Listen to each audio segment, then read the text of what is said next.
Hello. Hey, y'all.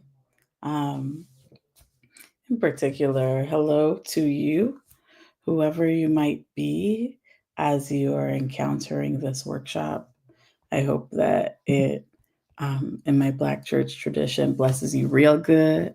Um, this is a space really for you to journey with me through some reflections that I'm moving through currently, actively, around my Black family that hosts, works with a multitude of disabilities, varying ability statuses, and is deeply, rigorously, fully creative in so managing, in so living. My name is Arielle Julia Brown. I am currently based and have been based for the last 7 years in Philadelphia, Pennsylvania. This is the unceded land of the Lenni Lenape people. I am sitting in my office at home. I am in an office. There is a bookshelf behind me, a plant. God bless it, needs watering. Um, I have short, kind of tapered hair on the sides and a couple inches maybe of afro on the top that is both blue and purple. I am a dark skinned, full figured Black woman. My pronouns are she, her. I use hearing aids because I deal with progressive and degenerative hearing loss. And I have on, I'm in and out of this description, but anyway, I have ADHD. I am wearing these drip pearl earrings that have varying shapes, and I have on a tank top. Um, yeah, I um yeah, I'm really excited to be here. I want to give thanks to BAMBDFEST for the opportunity to present this workshop. This is a meditation I've been moving through and was talking to Iodeli about earlier this year, and I'm so thankful for, and actually last year. Yeah, and I'm so thankful for the invitation to present this work here. I present this work with, though they are not physically present, their work and their voices are present. I present this work with my brother, Julius L Brown, who is a prolific visual artist. You can learn more about his work at juliusbrownart.com. Um, I also present this work with my father, William Ronald Brown, who is a beautiful poet and previously also a photographer, who really taught me so much about the Black radical tradition, about um, a multitude of Black nationalist possibilities as a young person. And I owe so much of my political education, but not only my political education, my understandings of the intersections between art and culture and movements for Black freedom from my father. Um, Speaking of movements for Black freedom, it is again an honor to be with the Black Arts Movement District Festival, and yeah. So without all of the all of the blah blah, the good blah blah, we will begin. This, as you are encountering it, is going to be facilitated in real time such that you're able to pause the recording if that's useful, revisit it, notate some of the prompts that come up if you need more time. Take this at your own pace. Let's begin with breath. I'm going to roll my shoulders back. I'm going to find a soft focus on the wall in front of me, and I'm actually going to close my eyes. and we're going to inhale on a count of 7 and exhale on a count of 9. And we will do 3 deep clearing breaths together, just like that. So I'll count off the first one, and then the others will just kind of organically do. So inhale 1, 2, 3, 4, 5, 6, 7. Exhale 1, 2, 3, 4, 5, 6, 7, 8, 9. Inhale,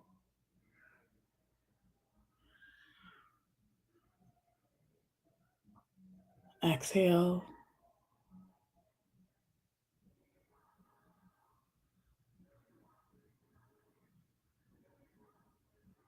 inhale,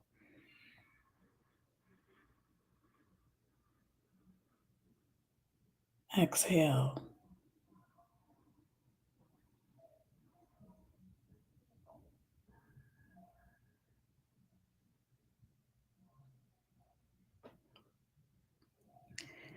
And when you're ready, come back to the space, come back to the room. We are going to now begin. I'm thinking of this work in a series of movements, really kind of thinking about um, me, my brother, my father, as distinct and obviously interconnected artists. Um, so this first movement features my brother. But before we get into that, um, my second slide shows the most recent family photo we took. And I realized that there really aren't a lot of slides, that a lot of images I have of my family all together for many reasons. My parents are separated because of ability status. Our ability to gather together is a lot. Because of money, our ability to gather together is a lot. And so giving thanks again for this project, because it also made space for us to gather together in real time. Yes.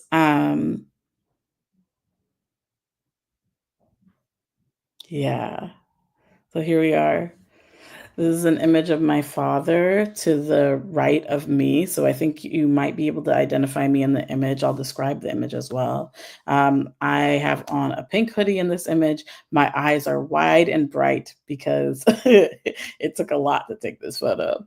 My father is standing behind me wearing a blue shirt. His eyes are closed. He has glasses slightly above his eyes. To my left is my mom and my two brothers, Tyler and Julius, who are twins.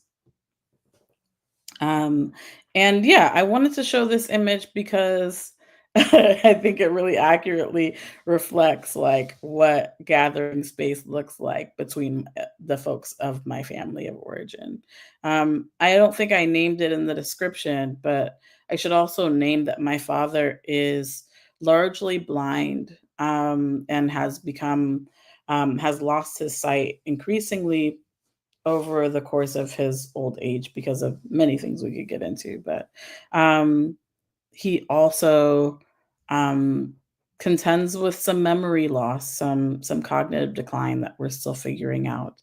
So the opportunity to sit with his work, to reflect his work back to him, was really powerful and transformative.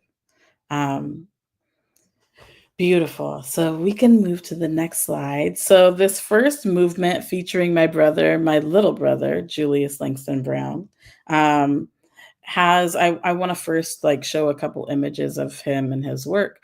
To the left, there's an image of him holding a a sketch of a conjure jar, um, which we'll get more into later, and kind of looking to the side. Then in the center of the slide is an image of him holding my dad, irritating my dad. This is actually from some years ago. Below that image is an image of the cover of my brother's coloring book.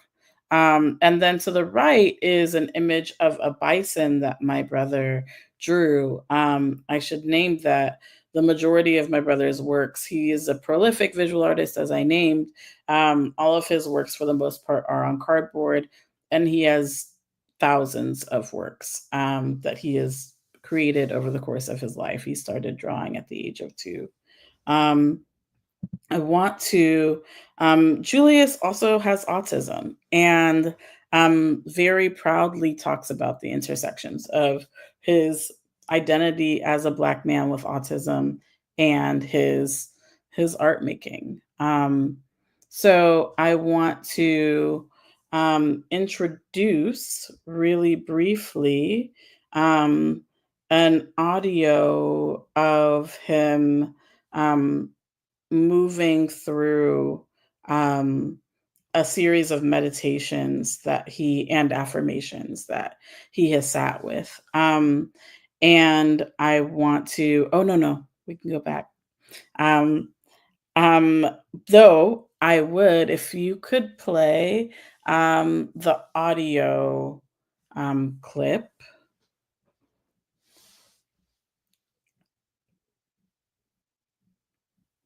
Um, and what I'll say before that audio clip plays is, um, I sat with Julius for a brief moment and was like, "Hey, remind me of the affirmations that you use daily, monthly." We talk a lot about him and moving through depression, and so many of us like have bouts with depression, and he has these gorgeous affirmations that he uses to root himself. So yeah, I want to hold space for him um, to share those.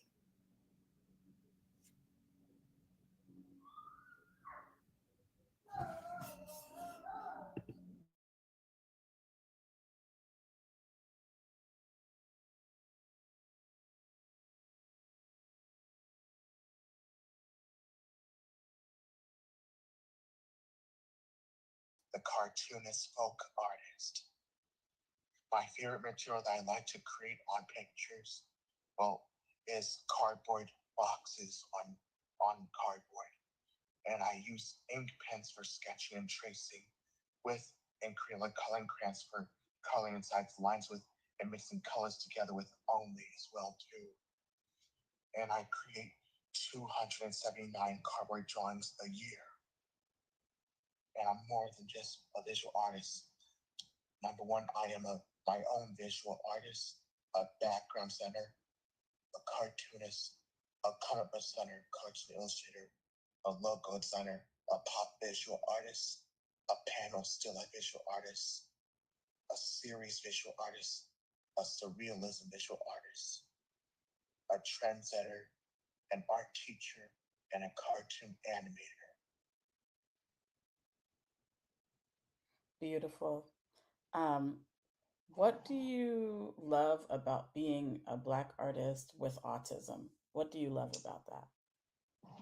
While creating my very own cartoon characters for my very own, Yeah. and a logo designer, and the most dominant in the entire family. Yes. Well, this is a part of the question. A dominant in the entire family. Well, thank you. I guess I'll just go sit down. So, can you share with me the affirmations that you share for yourselves? Because we're gonna work with those. Uh-huh. Okay, go for it. I want to hear the wow that is now affirmations. Okay. Accept the wow that's happening now. Enjoy the wow that's happening now. Get used to the wow that's happening now. And respect the wow that's happening now. And survey the wow that's happening now. That's beautiful. I really love those affirmations, Julius. And then could you remind me of the affirmation about creating for ourselves? Okay. In creativity, you must be the creator. not the creations. And it's not the creations of creativity, it's the creators of creativity who created the creations, him or herself. And third and final and last but not least, you do not come to the creations come to you. Beautiful. And there was another one, right? It was like create for ourselves, create for. Our families and create for our future. Yeah, I love that one too. Thank you, Pooh. I'll talk to you later. Good luck. Love you. Love ya.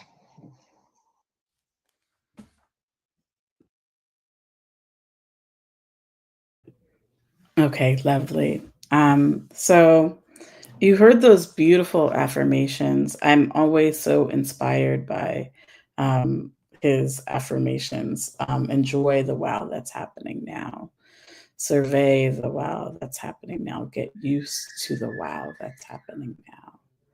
So I want to take a moment for you to imagine in your heart and in your mind's eye, what is a wow that happened today that you can hold on to as an image, as a delight?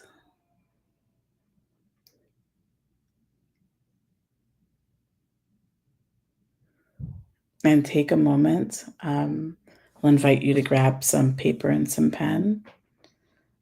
And we're just going to take 5 minutes for you to journal about that. And journal, I invite you also to journal about how you can hold on to a practice of sitting with the wow that's happening now and hold on to the image that you are reflecting on. I'm going to go off camera and come back in 5 minutes.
Beautiful.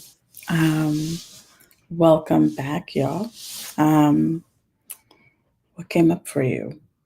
I hope that there was some delightful image that is staying with you. I'll share. Mine was taking my 1 year old to story time at the library and literally having to walk out the door like he was going to get left because he was so happy there. He was like, let's keep playing. And I was like, you're hungry and you're tired, and I'm not going to be here for the meltdown. But anyway, just the delight of like needing to like push my little stroller out and like see him run toward me and then me pause and he's like running back. I'm going to hold on to that. Wow.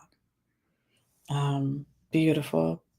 Okay, I think that we can now move on to movement two, which is features my dad. Um, so this would be slide number 4, I believe. Yes. So my father's name is William Ronald Brown. He was born in Bed-Stuy and raised largely in Paterson, New Jersey. Um, he is a political thinker, an artist, a poet. Um, to the far left, there is an image of him. I believe this is like uh, an image of him that was taken in the Bay Area in the early 80s, maybe late 70s, after he had moved there. Um, this image in the center is honestly a stolen screenshot um, from a DVD of mixed media kind of mixtape that he built that I'll share more about later. And then to the right is a recent image that's from earlier this year, him coming to visit me and my family in Philly and share more about his artistic practice. So, my dad, he has a practice of writing these poems, and I wanna, ooh, yes, thank you for that pull out. I wanna just kind of share a bit about that practice. Over the course of his life and career, he's written hundreds of poems, and he really writes poems as offerings. And I think of them as offerings and incantations because he performs them live. Um, that are draw from individuals' names and so he does these like acronym poems from folks' names, and then there's the larger kind of piece of the poem that comes beneath the name, and he does graphic design around them and shares them with people as gifts. And um, I he's done that since I was a small child. So his practice is across multiple decades at this point. I want to take a moment to actually listen his um, to some audio from, uh, as I named, a mixtape that he built called "The Middle Passage Through Music."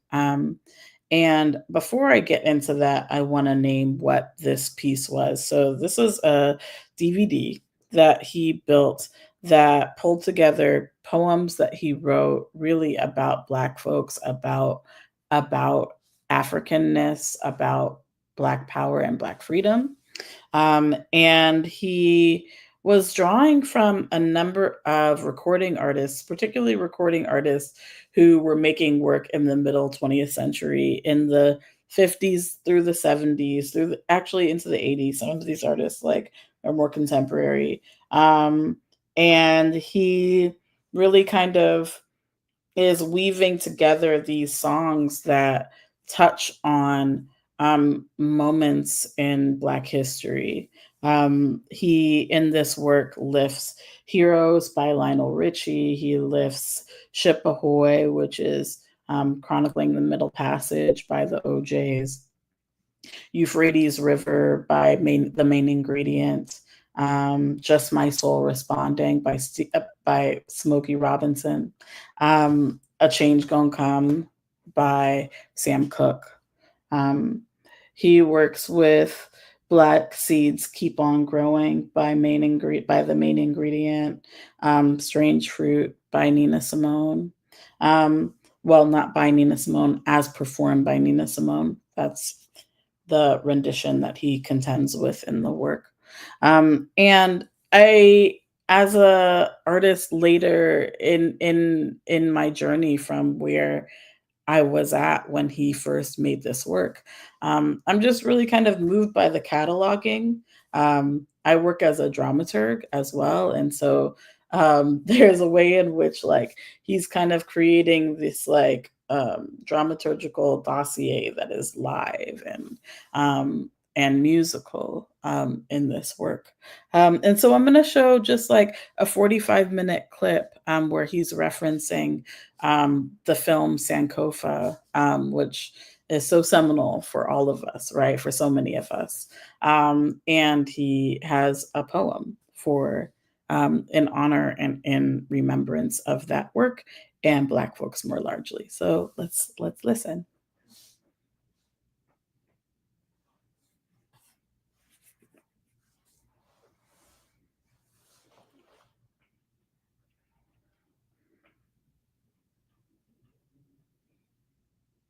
This is a movie came out back in the 90s, I believe it was. It might have been in the late 80s. It was called Sankofa, and that's a bird that looks backwards and forwards. And it's symbolic of what we as African people need to be doing. We have to look back in order to know where we come and in order not to make those same mistakes again. So the acronym for Sankofa is Seek the Ancestors Now and Keep Our Future Alive. In order to know where we are going, we've got to know where we've been. That's why when we seek out the ancestors, they will help us to get back on track again. Sankofa means to look back and learn all that we can of what the ancestors went through. For with guidance from the ancestors, there's nothing in the world that we as an African people can't do. I truly hope you enjoyed the poetry. Yeah. So I just wanted to share one poem of hundreds, really, dedicated to Black folks, Black freedom fighters, um, yeah, Black cultural workers. Um, and then I actually, inspired by this kind of acronym framework, want to invite us to also write poems. I want to kind of put a little mix on it. Playwright Eric N actually offered this exercise to me some years ago, um, or part of this exercise. Um, I want you to think about uh, a figure perhaps in your family, a figure perhaps in Black history, a figure perhaps in the speculative future, someone still coming. Maybe it's a baby, maybe it's a young person. But I want you to write their name. I'm going to work with my Uncle Lloyd, who is an ancestor, Lloyd Brown. I wrote his name down the middle of the page because the invitation is actually to write a poem that goes through the name. So the L might um, might be the last L in legal, right? It might be the first L in love, right? Um, but I'm going to write a poem that moves through the whole page that uses the letters however I want to use them, not necessarily as a starting point. Could be a midpoint, could be a last point. And we're going to take just maybe let's take 10 minutes to write these poems and come back.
How was that? How was that? Um, this is I'll also name this is a writing warm up that I sometimes just do. And I really do it like when I need to just like be unprecious about the work. And so I say that saying that I wrote in a very unprecious way. Um, you know. So what I wrote is this is what the page looks like, and then I'll read it. It looks like red writing with lines written across it. And it says, all that the longing can give is an invite to love in the hereafter, or a stillness only you can attend. Yes, it can feel unsure, damn knowing. Be alive. Follow your rainbow as far as it bends. On and on is physics. We are we, even 200 years into the future. No losses. And that is for my ancestor, and he knows how and why. Um, so yeah, I hope that that journeying, that moment to be with some writing, an offering to someone was fruitful for you. Um, then I'll go to the next slide. Um, I was careful to show some photos of each of us intertwined, none of us singular, and that's very intentional. I want to name that. Um, so, this photo to the left is an image of me and my dad. Um, this is an image of us from earlier this year when he came to share with me a little bit more about his practice and hang out with us. And this image to the right is my dad holding me as a baby. Um, I look at my size in that photo and I'm like, I probably am not too far off from how old my baby is, like something probably in the 1 year old realm. 1 to 18 months, I would guess. Um, yeah, and yeah, I just, kind of bring myself here. I will say transparently that I probably spent the least time on this slide that is about me and my practice, but I will share a bit. I am also a kind of multidisciplinary, sometimes antidisciplinary practitioner artist. I'm a facilitator, which is a bit about what we'll sit with today. I'm a dramaturg. I write for performance. Sometimes fancy the label playwright, but not always. Um, I make mixtapes. I make sonic works. I'm in process making a couple of sonic works now. Um, and yeah, all of my work is contending with Black freedom in some kind of way. Um, you can learn more about some of my past works and projects at ariellejuliabrown.com. Um, and yeah, I just kind of want to name that today the practice I want to sit with and kind of tend to and look at is my facilitation practice, which I will name first and foremost that my teacher, elder, um, Sharon Bridgeforth and Omi Oshun Joni L. Jones both kind of name for me that my facilitation practice is something that emerges in part from the family of origin that I have, moving with a family that is um, holding so many varying abilities. And that holding practice that is so core um, to strong facilitation also comes from um, a type of black daughtering that many of us know. And so I want to just name that and also invite you to reflect on what are your creative practices that are also that also come from the struggles that you come from. You know, it's beautiful to come from the family I come from, and also it's a lot. It's a lot, right? To figure out how we care for each other. Um, so yeah, I want to bring into the space that question. What are the gifts that you have that also were forged in fire, right? In the fires of the places and the spaces we come from. Um, I want to invite us to take a few moments to sit with the building of a short facilitation. Um, and that could be literally you dreaming up an activity that you might do with your family to engender seeing and witnessing and tenderness. That's the provocation. What is a facilitation you would like to bring to your people? Be this chosen family or blood family, excuse me, that can do the work of engendering seeing and tenderness amongst you. That is the seeing and the tenderness that you need in this moment. One thing that I want to lift is Julius has had this brilliant longing and desire to facilitate what he calls family forgiveness ceremonies. And I'm air quoting it all the way through because that is his intellectual work, his naming that he wants to do this. And he literally has dreamt up and even like decided where people's ceremonies should be, which I'm kind of like, I think we would all need to decide where each of our ceremonies would be. But I love the intention of um, saying that each member of our family for our own healing should receive a ceremony and that everyone should be present for it. It's a beautiful provocation. Um, and I want to invite you.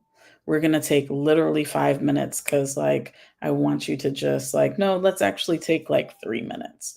I want you to lead from your heart what feels like it could be a meal and a writing exercise. It could be as robust as a whole embodied activation. But what is the sorry, a fly is bothering me. What is the provocation, the facilitation that you would want to bring to your family for collective seeing and to engender more tenderness?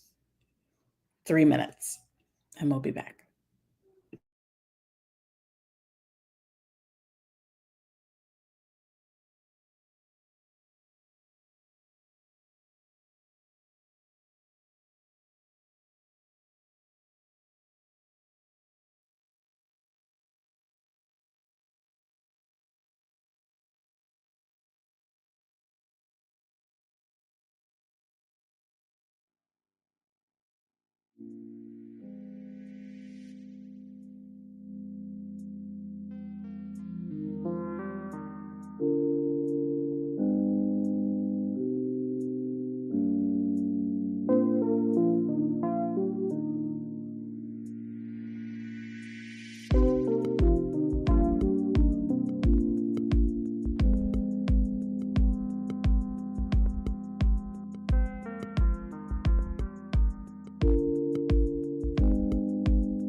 Beautiful. Um, so um, I'll share what came up for me. I wrote that at this moment, I would like to invite all of my family, and when I say all, I mean extended family as well, to write to, send a text message to um, a person who they've scarcely spoken to this year. Um, there's some division amongst us, and I think that this could be a really simple provocation.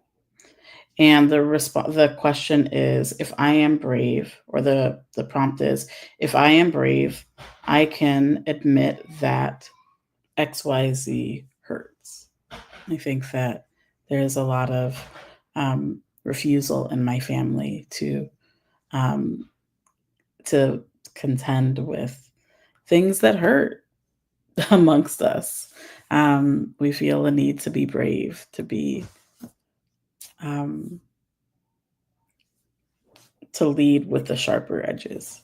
And um, I would be curious to see what a provocation like this could do for seeing and tenderness. And I'll repeat that in case it's useful for you. The prompt is for someone to respond to fill in the blank. If I am brave, I can admit that blank hurts. Beautiful. I want to move us into our last movement of this workshop. Um, and there is one last slide to go to. So for this workshop, or this journey, I invited Julius to offer a series of renderings of conjure jars. This conjure jar that you see to the left, that I'm holding, um, is a conjure jar that comes from Edgefield, South Carolina, made by an African person who was enslaved in Edgefield, South Carolina, in all likelihood. Um, these conjure jars, and not a, and larger jugs and other ceramics that come out of Edgefield, South Carolina, are yeah are widely studied, um, are very significant to American art history, to world art history. Um, the conjure jars were perhaps um, connected to, really, like, in a syncretic way, Black people who came from all over the continent, but largely there are scholars who are making connections between there's conjure jars and the Bakongo people. There was actually a ship that came to um, came to Savannah. People were sold to um, enslavers in Edgefield, and there's definitely historians making connections between this kind of new infusion, kind of middle 19th century infusion of folks from Congo who brought traditions um, spiritual traditions that continue to um, expand and kind of dilate our connections to African traditional spiritualities and practices of hoodoo conjure. And this particular tradition, not only because it's Black folks like tradition, is important to me, but also because my people through my father's line, were enslaved in Edgefield, South Carolina. And when I held this jar, I thought about the possibility of this artisan, this artist, this spiritual worker, being some kin to me. Um, these are real possibilities. Um, and so, in conversation and dialogue with Julius, we imagined kind of an animation, a flow of movement across various renderings of Conjure Jars. And this beautiful kind of series that you see in the middle is his sitting with that work. Um, I'm so moved by them. I love the spouting out from the mouth. It feels like libation to me. Yeah, so just really moved by, always moved by my siblings' work. Um, and then to the far right is this image of me with my child on my lap as we're listening to my father talk about something. And I can't really tell you what it was, but he was talking and we were listening. And part of the beauty of, and part of what inspired me to do this facilitation, this project at all, was really just wanting to think about what my child will inherit from my dad in particular. Um, there's so much that I got from my dad as a young person, him dragging me around all over Oakland and San Francisco, sitting with Black arts festivals, with Black art in general. And I want some of that, some of that for my baby, from him, right? And so this provocation, this kind of closing provocation before we move into some closing breaths, is a moment to sit with, to really kind of sit with what you think about in terms of conjure for the future, right? I wrote down the exact question, so I'm going to read this out loud. Speak aloud to yourself after perhaps writing it down. What are the conjures, spells, incantations you hope Black folks in the future, inheritors of your legacy in blood or practice, or any form of otherwise, will find? What do you hope that your inheritors, that the next generations forward will encounter of the beautiful offering that is you in the world? You yourself are a conjurer. You yourself are an incantation. And what remains of that do you hope will carry forward into the future, to be found, to be held? Let's take another 3 minutes to just, from the top of heart, sit with that. And again, as you are sitting with this recording, pause if you need a little bit more time. But I think I'm feeling like 3 minutes can do a lot for us. So let's move from that place.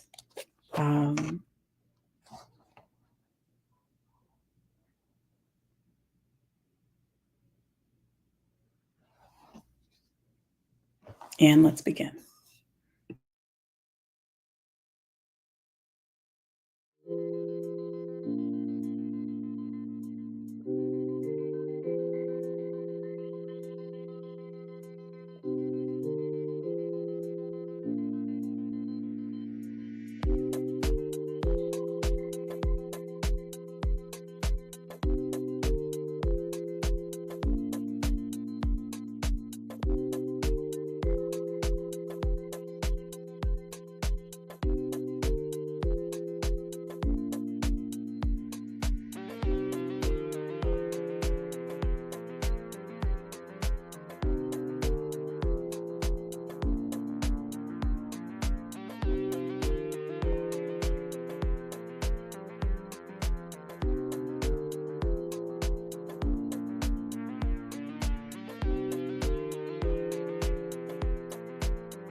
Okay.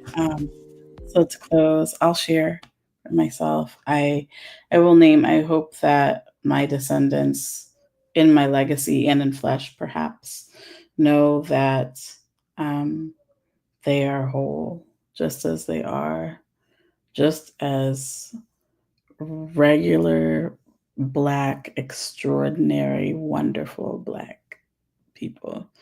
They are whole and beloved of God and the universe. I hope that they inherit that some way by the infusion of all of the works of my family and of myself. And I hope that in some digital future, like this somehow exists.